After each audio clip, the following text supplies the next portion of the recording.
Welcome back. Adiala jail मुंतकिल नहीं होना चाहता चेयरमैन पीटीआई का अदालत के सामने बयान। चेयरमैन पीटीआई ने अटक से अडयाला जेल मुंतकिली न करने का अदालत के सामने बयान दे दिया है, ऐसा बताना है ज़राए का। ज़राए की जानिब से मजीद क्या बताया गया है ये जान लेते हैं अवैस अब्बासी से। अवैस बताएगा।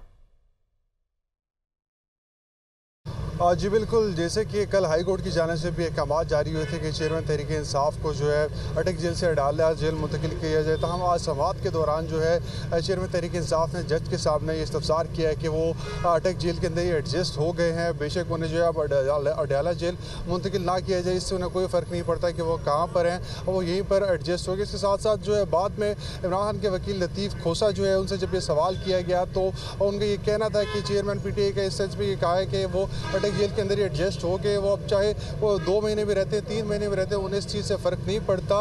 वो जो है अटक जेल में भी अभी वो मुकम्मल तौर पर कंफर्टेबल है, यहाँ पर भी एडजस्ट हो गए। और इसके साथ साथ जो है उन्होंने दरख्वास्त जो दी थी कि उन्हें मुंतकिल किया जाए, तो इमरान खान ने अपने वकला से ये भी कही है दरख्वास्त वापस ली जाए। ताहम इमरान खान के वकील लतीफ़ खोसा का ये कहना था कि हाई कोर्ट की जानिब से जो है जल्द ये जो है तहरीरी हुक्मनामा भी आ जाएगा, जिसके बाद मुतवक्के है कि चेयरमैन तहरीक इंसाफ को अटक जेल से अडयाला जेल मुंतकिल कर दिया जाए। जी ठीक है अवैस, आपका बहुत शुक्रिया।